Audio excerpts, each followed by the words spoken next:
You are watching Midnight Movie Talk live from Los Angeles on this Thursday night, straight out of Guardians of the Galaxy Volume 3. And as always, whenever we do a reaction video, we have to remind the studios, this is not a review. Keep that in mind. This is simply Guardians 3 Reacts. And here we go tonight. This is going to be a really weird show.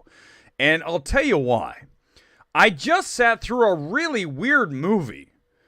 Guardians 3 is one of the most overpacked movies I've seen in a long time. I mean, there's so much going on here. Here's the reaction tweet. It's a lot of movie.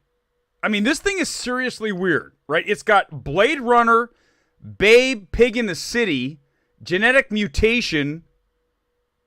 It's a film that definitely needs more streamlining. But here's the thing that ultimately brings it back to the recommendation.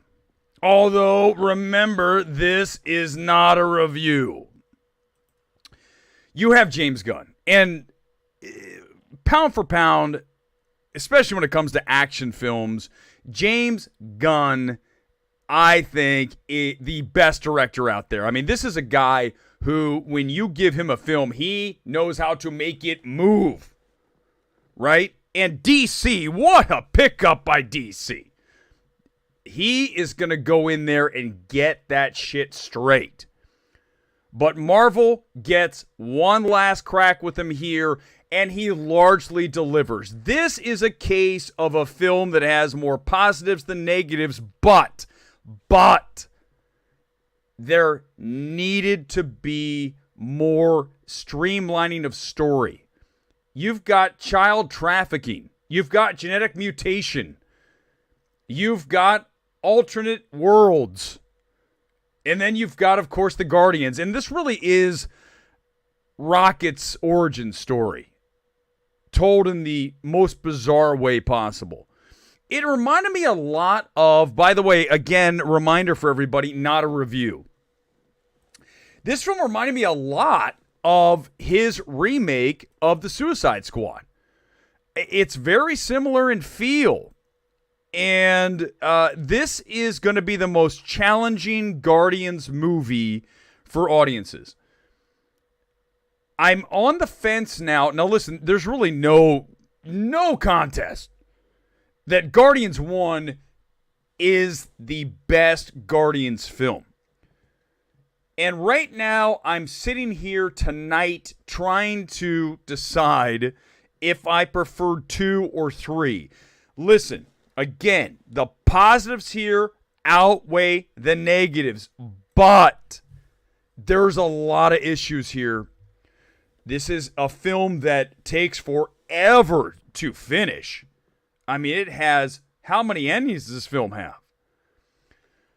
So, without getting into the entire, nuts and bolts of everything that happened, because again, we are under a bit of a embargo tonight, so it's not a review. I do want to mention this, and then we can go with your questions. I'm open for whatever you guys want to do as far as a question for this film, because it's, again, that won't be a review. This is me addressing a question.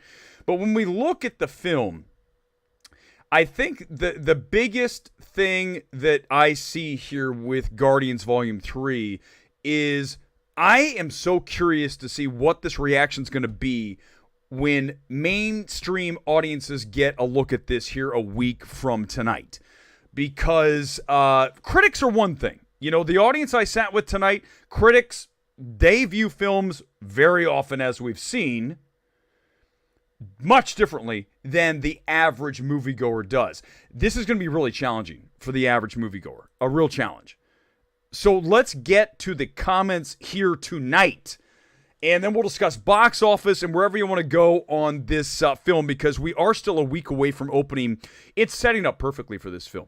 I mean, this is really in an ideal spot for Disney and Marvel next Thursday, because this weekend is a dead zone. Sisu, not going to do anything, okay? Are you there? God, it's me, Margaret. Nothing. So when you look at the landscape of what's in theaters now, it's Mario and nothing else. And what do we always tell you? The number one thing for a film succeeding, other than having a massive franchise like Guardians of the Galaxy and MCU and all that, is that you don't want to have anything on the front end of your film. You don't want to have anything coming in the week or two before your film hits the multiplex, so that it becomes the wave theory, right? We get the giant wave and then the ocean flattens out, and then here comes the next. And I'm telling you, Guardians is going to just kill it next week. It's going to do 150. Easy. This is going back towards Thor and back towards that direction of 150 plus. Could we see more like 175? We will find out. I can't wait to see the audience reaction to this film, because it will be polarizing. But again, I think ultimately the audience will say this has more positives than negatives, but there's a lot going on. I think it's too much going on. Not a review, John. Not a review. Definitely not a 9 out of 10. I can't tell you what my score is because we still under the embargo, but based on everything I've told you, you know it's not a 9 out of 10. And here's the thing is, right now there's going to be someone out there going, well, you said Ant-Man did all these things. Ant-Man, here's the thing. The difference between these two films is very simple. Ant-Man, even though it's doing a lot, I don't think it tries to do as much as Guardians 3 does. It feels like, right, James Gunn knows this is his last crack at Guardians, so we're going to unload the gun. And when you look at a film that did that very similarly, that I had a major issue with, was Aquaman. Go back and watch the first Aquaman. It's 2 films. I mean, there's no reason that film should not have been split into 2 films. And that is where I'm kind of here tonight on Guardians 3. It feels as if James Gunn knew, and he does, that this is the end for him with Guardians. I mean, sure, I'm sure DC could say go back and do one, but he's got so much on his plate with DC, he wants to leave it for the next person to pick up. Leave it better than you found it. And obviously he created this. And let's talk about this too. When you look at James Gunn and what he did for Marvel, okay, not just Guardians. Obviously, he made that franchise. He is the reason that franchise is and will be, coming next week, as successful as it has been. Because when we talk about singular directorial imprints on film, which is really my number one criteria for directorial evaluation. When you watch a film, how much of that director do you see, and how important and key are their decisions they make in that film, right? So if you gave it to another director, you would not get the same film. And we know that if you gave Guardians of the Galaxy 1 to a different director, we would not get anywhere near the film we got. He's the reason that film took flight and became Marvel's. We didn't even think that film was going to do anything, right? Like Guardians of the Galaxy, it's an August release. Who gives a shit? This is James Gunn. Oh my God, look what you did with this. I remember coming out of that screening the week it opened. I saw it like on a Tuesday night. It was opening on a Thursday. And I said, oh my God, this is exceeding everything I ever hoped to see on the screen for Guardians. And that is because of James Gunn. So again, here tonight, you have James Gunn elevating any of the story issues, because I'm telling you, directorially, the way that this man makes the films feel real. They do not feel like CGI fest that we see so often with these MCU films. I mean, I definitely will cede you this, that Ant-Man 3 feels like a video game. It's very heavy on the CG. It does not feel organic. It does not feel lived in. This does. And that's a testament to James Gunn, the director. So even if we have issues with this film, we still are going to applaud and stand a standing ovation for James Gunn, the director, and what he did for Guardians of the Galaxy. You're going to see it tomorrow. Wow. I didn't know they were screening it so early. Oh, did you want a fan screening? No, you definitely do not smell Bud Light on my breath tonight. I know where that's from, but we're not. Let's see. Grace Randolph's big critique is that James Gunn putting his friends and family in film. Listen, is it something that I thought about tonight? A little, but is it to the point where you're like, this is wrecking my experience? No, the answer is no. So that's silly. And again, most of what Grace Randolph says is silly. The fact that she has as many viewers as she has is, frankly, makes me distraught. But we don't care. We don't care. We're going to keep doing what we do here on MMT. That's what we do. Keep pushing forward with what we do, our brand. Galliette, again, I promise I won't be swayed by me seeing it early. Yeah, exactly. Just because you see the movie early, do not let that affect what you are going to say about a film. I mean, tonight was a week ahead of it opening. Who cares? I mean, the movie is the same movie I would have seen if the Thursday it comes out next week.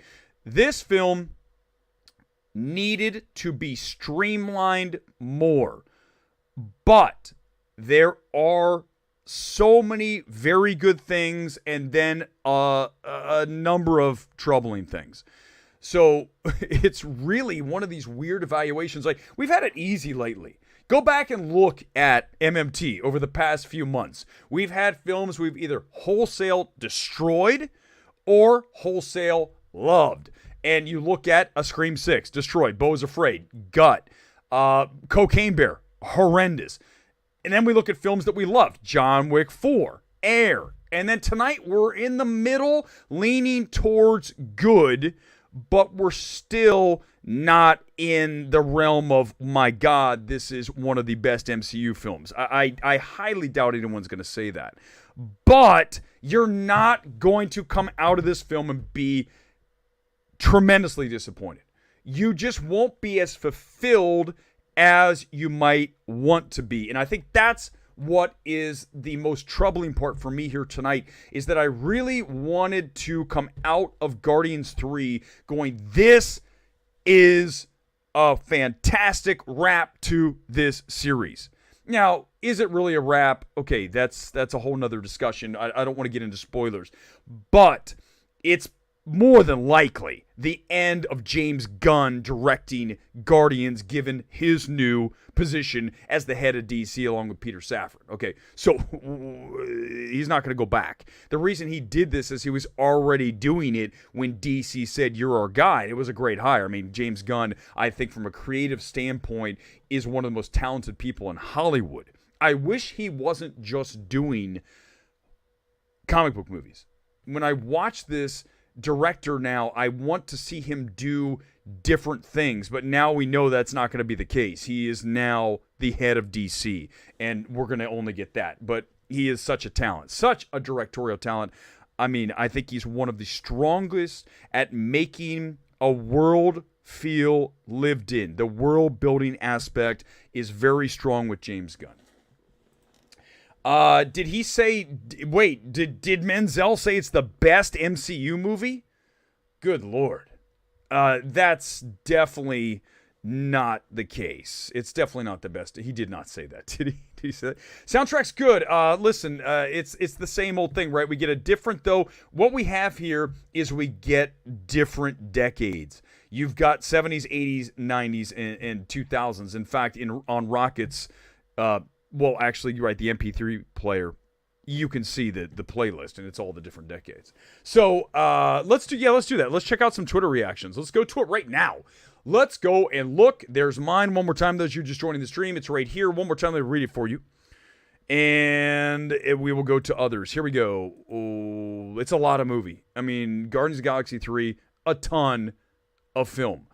It's seriously weird. I mean, it's got a Blade Runner, Babe, Pig in the City, leaning genetic mutation of a film. This is a weird genetic mutation of a film.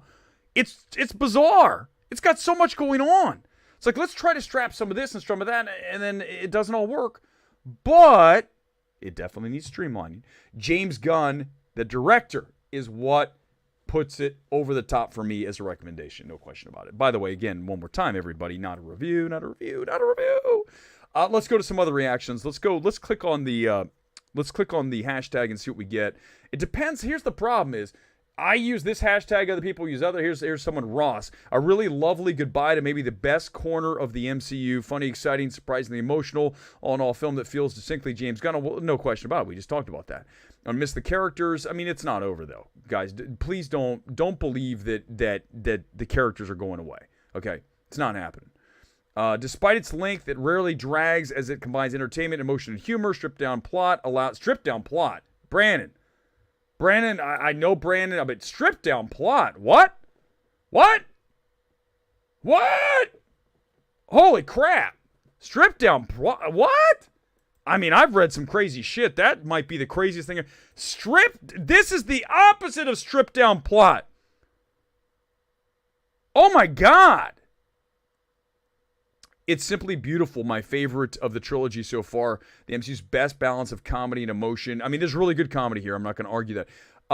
It's definitely not the best of the Guardian films. No. It's number one. Number one's by far the best. The best superhero movie of the year. Wow, that's. Let me tell you guys, that's saying a lot. Although I probably had more fun watching. Listen.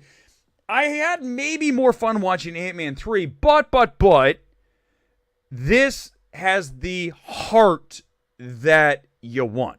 So for that reason, yes, I mean, I think that's fair. It's the best, and I know a lot of you are going to say, well, God, you can't believe you're even defending Ant-Man 3. What's wrong with you? Also, Will Poulter, yeah, I didn't mention him. Very good. I like his character. He was fun here tonight. Mendelsohn, too long, climax is overdone. 100%. He's right, 100%.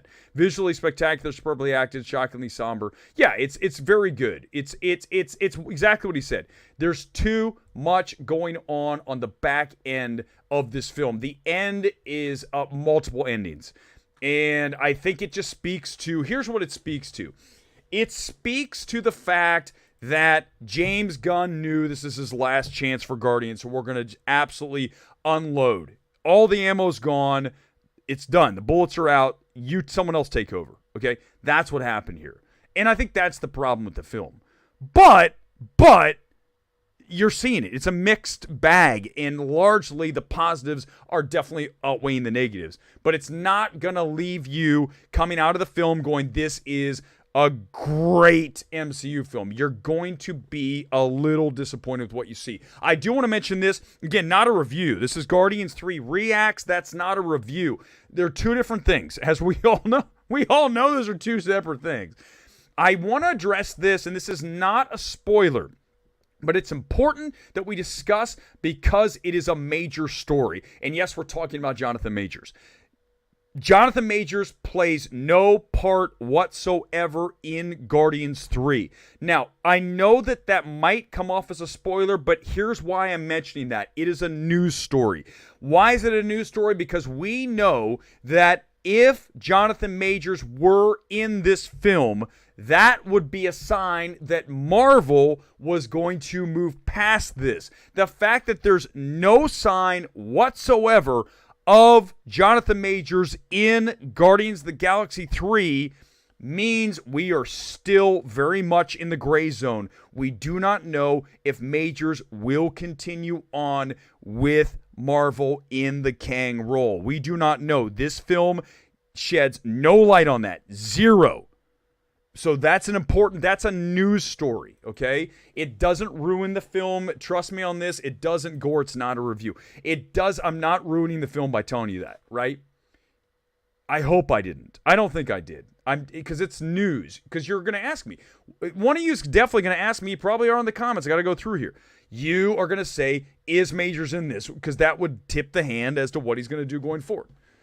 All right, a few more comments, and then we're going to keep this tight tonight. This is going to be a 30-minute stream. You have 10 minutes to get in, and then we're out. It's a 30-minute Guardians-only stream. I know normally on Thursday we do box office and all this stuff, but the reality is this weekend is a nothing burger, as they say.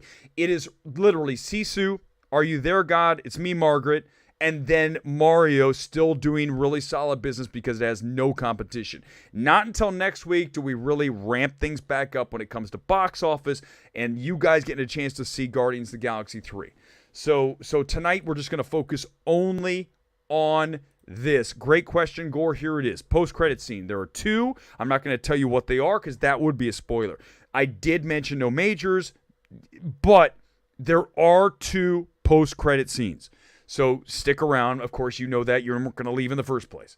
I agree with you. I'd love to see James Gunn try out different things. This is what I think is disappointing when we get these filmmakers that get locked into things that they only can do this now. Because as we know, James Gunn is, unless he's going to do DC for at least a decade.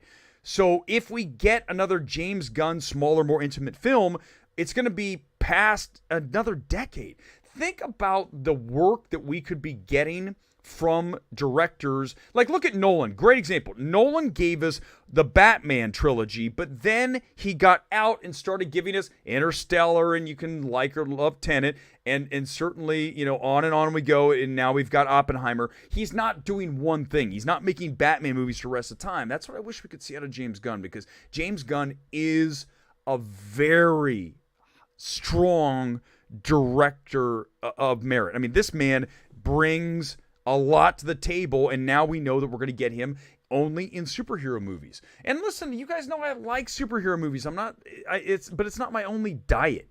Don't make me bring up Tar tonight, okay? But I am liking, I'd love to go to see a good MCU or DCU movie, but preferably I would rather see an awesome character-driven, grounded film. I admit that openly, 100%. So there it is. There's the question. yeah. Wait, I think you added it afterwards. This is not a review, Gore, so watch it. Box office prediction, we talked about it, a little bit ago, but it's really at about 150 for me. Probably a little under, but remember, the reason we're going to push it higher is because we have nothing in the marketplace right now. Mario has and will have run its course by then. It's still doing great numbers. It's going to go way past $1 billion, but you still need to have something new come in, and this is it. So they nailed the release date. So we're going to see what happens next week, but I'm high on it for sure. Yeah. Gore's pushing his. By the way, rent it. It's on all the streaming services, right? His new documentary, Attack of the Doc. I'm going to watch it, and I will give a review, but I'm warning you, Gore. If I think that it has issues, I'm going to talk about it. I can't stop that. That's what we do here. Does this get you more excited for Gunn's Superman film? Yes, because I would always be. I guess the answer is no. Because I already was excited. Not because this film didn't, but James Gunn, I never questioned the talent of this man as a director. So tonight, I still see every bit of that talent, but it's the screenwriting here, the story that tries to do so much, and especially this conclusion, the final act is just, holy hell, it's a long ass finale. And you're just like, wrap it up. This is a film that would benefit from at least 15 minutes cut, minimum. I know that's my, every time, right? There's your critique again, Weber. You're saying that a film should be shorter because it's almost always the case. Any film you name, I bet you we could squeeze 5-10 minutes out, maybe 15. Any film, I don't care what it is. So here we are again tonight doing that. We are saying that a film should have been condensed. We really should have had someone come in here and say, listen, James, we got to cut about 10 minutes out of here. There's some excess baggage here that we can lose. We're overweight. We have too many, you're over the weight luggage. You got to go ahead and lose some of those. I'm going to see Sisu and Beat the Crowds for Guardian of the Galaxy next week. Sisu is okay. Patrick, we did a whole stream about Sisu. Sisu's a one-note film. Obviously, this badass offing Nazis. That's it. That's the film. I mean, for 90 minutes, that feels like 2 hours. Not a huge fan of Sisu. Watch the stream if you need to watch it. If you want to see the film, watch the stream. It tells you what you need to know. I'm not a huge fan of Sisu. I don't think it's terrible, but I also don't think it's something you should run out and see. Simon, any characters get done dirty in terms of lack of screen time or arc? I would say no to that, and I would also say that it's too much. There are too many characters, right? We have the original Guardians. Now we've added on additional characters so that you feel like we're almost watching an Avengers movie. There's so many people in this film, and that's another problem. There's just, again, it's so much movie. There's too much. I will always, you guys know what I'm going to say next, always go back to a more streamlined, tighter, focused group of characters and story. I really want it small. The smaller, the better for me. And that doesn't mean you can't do a lot with your film. I just watched a film last night. I finally saw 1001. It's a very small film. Is it a perfect film? No. I mean, there are a lot of problems with that film. But I love the idea of a film centered around 2-3 characters, not 78. Now, I understand this is a Marvel movie, and you're going to get that. But I'm just telling you, for me, I like a more of a Deadpool, right? You got one character, few supporting characters. You got Deadpool 2, we got more. Deadpool 3, we're going to have more. It's just that you have to keep adding pieces. Why? Why can't we just keep it small? But that's not sequels, right? Sequels are always, let's add more. Let's do more of this and that and this. Yes, exactly. Breaking news. We have 2 post-credit scenes in an MCU film. Nolan gives the Prestige and Inception while he was making, listen, Nolan's, we don't need to say this. Nolan's one of the best directors going today, along with, I would argue, Gunn, Bong, certainly, Fincher, on and on we go. I can't wait for Rose Glass. Can't wait to see what Charlotte Wells does next. Okay, it's not just about male directors, everybody. But, I mean, when you really think about a technical filmmaker and combining that with storytelling, but I'd say technical, stronger than storytelling, just slightly. Okay, just like they're close. So remember, we're always talking about that. Everyone always says, what is it that makes you love a film? It's the perfect marriage of tech and story. When you get those two combining, then you are there, and that's the perfect film for me. And look who I just mentioned, a Bong, okay, Interstellar, Nolan. You look at, I mean, I know I got to do it. Sorry, guys. You know I got to do it.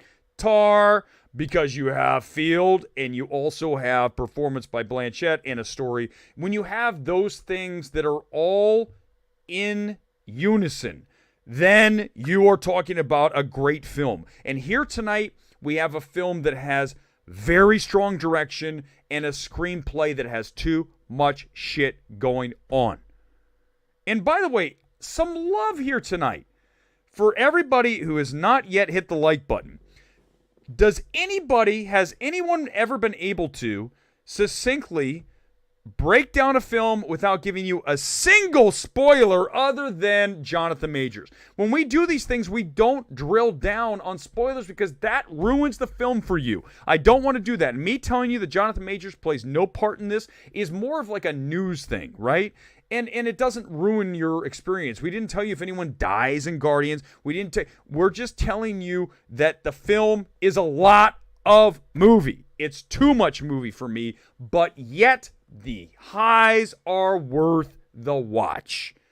This will be a mid-plus Marvel movie in my estimation. When will the YouTube mobile app let you reply to people? I don't know. I don't know. When are you seeing David Lowery's Peter Pan film? I might try to see it over the next couple of nights. As you guys know, we're getting ready to wrap here, less than 2 minutes. We're going to leave here at 30-minute mark. It's out. I am going to be back here Sunday night, and since I have a couple of nights off, I will very likely watch the Peter Pan David Lowery thing, because I love Lowery. I mean, Ghost Story, hello. One of my favorite movies of the 2010s. And I know Pete's Dragon did a great job with that film. The man can direct. I'm not a huge fan of The Green Knight, but I do want to see it. So hopefully we'll talk about that Sunday along with some box office. And usually the Sunday night show is going to be, wide open. Whatever you want to talk about. So if you didn't get your comment in here tonight and you want to talk about something that's other than Guardians, obviously Sunday night's your night for that. That's a flagship show. We do that for an hour. Tonight's really all about Guardians. You're a week away from seeing this movie. It's going to give you largely what you want.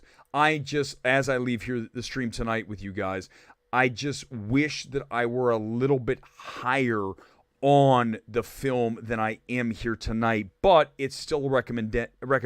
But I just wish that I were higher. As you guys know, when I'm high for a film or low, you're going to see it. And tonight you're going to see someone who is in the mid. I'm in the mid plus. Tonight, Abrijes from Mexico, by the way. And why did I pick the football shirt tonight? Because the Guardians. Look over my shoulder. Look at Guardians 2, the FYC screener. Look how much color. This jersey Is there a jersey that has more color than this? No, none. No shirt has more than this. All right, guys, we're back here on Sunday. A pleasure as always. Thank you for being here. Those of you who like, subscribe, really appreciate it. Core audience, you rock. Can't wait to be back on Sunday. We'll do a full hour on Sunday night. But for now, a very tired Erick Weber saying good night from Los Angeles. See you Sunday night here on MMT. Enjoy your weekend. See you Sunday. Good night.